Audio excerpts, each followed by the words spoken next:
Hi everyone, thank you so much for stopping by and checking out my channel, No Lane Restrictions. I hope everyone's doing well. Now that my 4-part auto art model collection series is complete, I'm moving on to a different manufacturer now, and this video will be part 1 of a 5-part series this time on Bburago. So today I'm bringing you my Ferrari F40, manufactured by Bburago. And I'm going to turn on the turntable here to give you guys a 360 view, and then we'll chat a bit more about the model. So enjoy.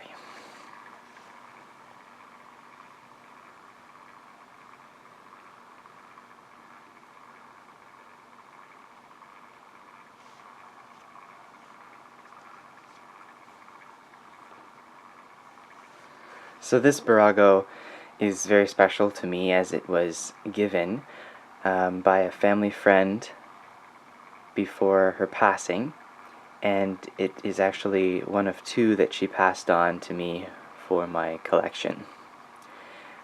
We'll have a look at the other one probably in part 2, as it's sort of its partner and stays together in my collection always. So this 1/18th scale Bburago is actually one of my larger Bburago models in the collection. It takes up a bit more shelf space, but because of its beautiful Ferrari red, and of course being one of my favorite Ferraris, you know, it's very special, and it has a lot of presence in my collection. I love this 80s styling, as this is a 1987 model. The back end especially is my favorite. I love all those angles, sharp lines. I love how the front slopes down and yet the back is squared off, and those amazing Ferrari taillights that are circular. As you can see, it has quite a few small scratches and nicks. There's a few cracks in the glass on the engine bay cover there. Some of the decals are missing, but it was, I believe, from an antique sale of some kind, and I haven't tried to alter it in any way. This is exactly how it was given, and I think it just gives it a nice patina. These 2 models in my collection are the only ones that are not perfect, but they're special in their own way, and I appreciate them very much. So we're going to take a look at all the awesome features of this model. So I will turn off the turntable here and we'll check out the engine. So of course, as you can see, they have these little clips on either side, and right now I have them sort of open, but they do lock in, and once they're open, you can just lift the entire rear of the model up, and you'll be able to see that amazing engine and the exhaust. It's really amazing.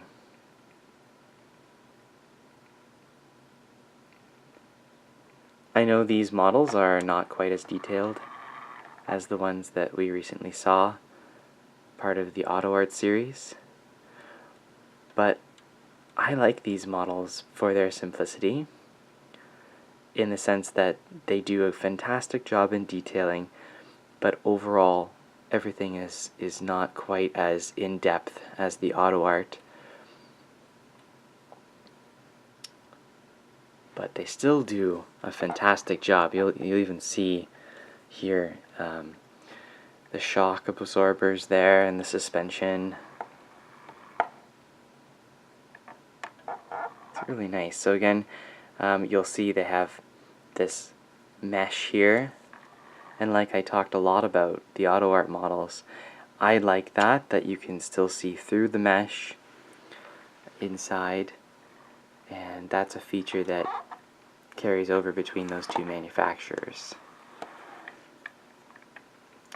Looking along the side of the model, you've got all those nice air intakes.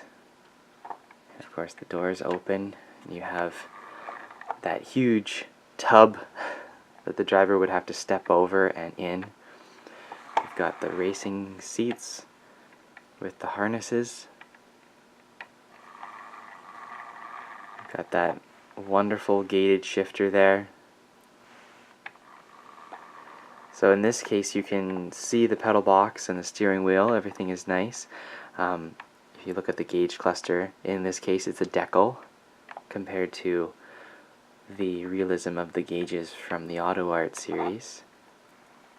But that is to be expected from this level of detail. And I'll open up the passenger door as well. So again, it's the same there with that tub. You have another decal on the dash there for the passenger. You'll have a better view of the shifter knob, and just without the steering wheel in the way there. I really like the seats with those awesome racing bolsters there. That's really cool. And so the last thing we haven't looked at is where the spare tire is and everything. So again, just like in the back, you have these little latches, and there's one on either side, right under the Scuderia badge. So once you've released these latches here, then you can open up the front, and that is a really neat way of displaying the model, if you'd like.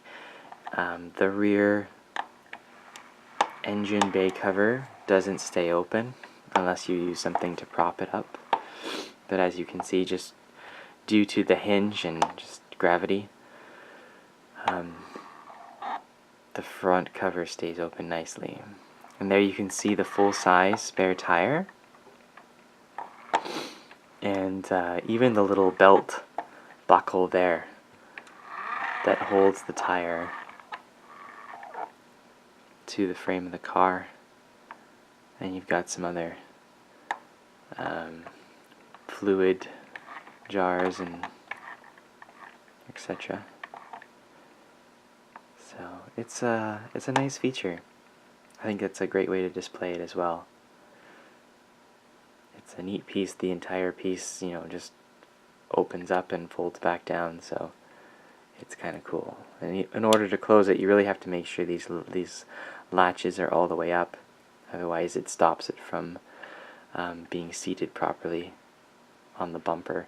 I try not to touch those too much, just because they are fragile now. The headlights are really nice. They have these little etchings here in the glass. I don't know if the camera will pick that up. And it is nice to have some layer of depth in the headlight itself, where you have the two individual pieces underneath the cover. It would be great if these lights would actually pop up, but that is just a whole other step for the manufacturer.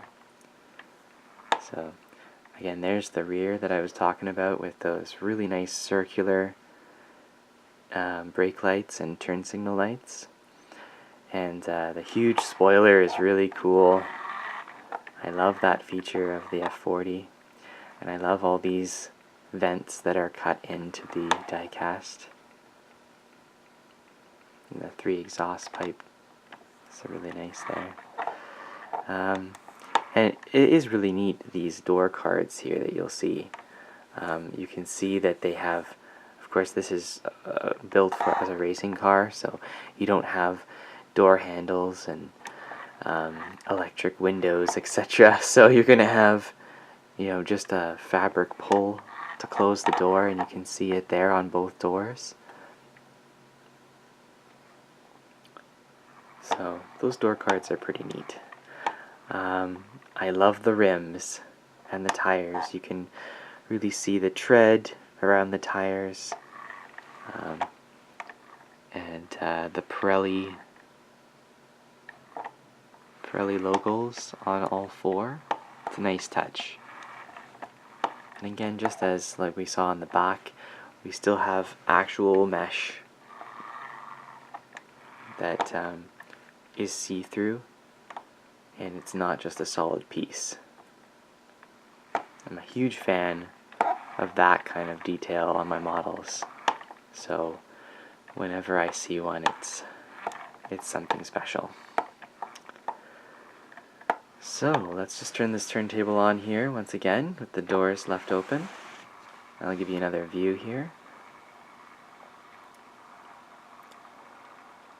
I hope you enjoyed this model today, part 1 of my 5-part series. Stay tuned for the next video, and I wish you all a wonderful day. Thanks so much. Bye-bye.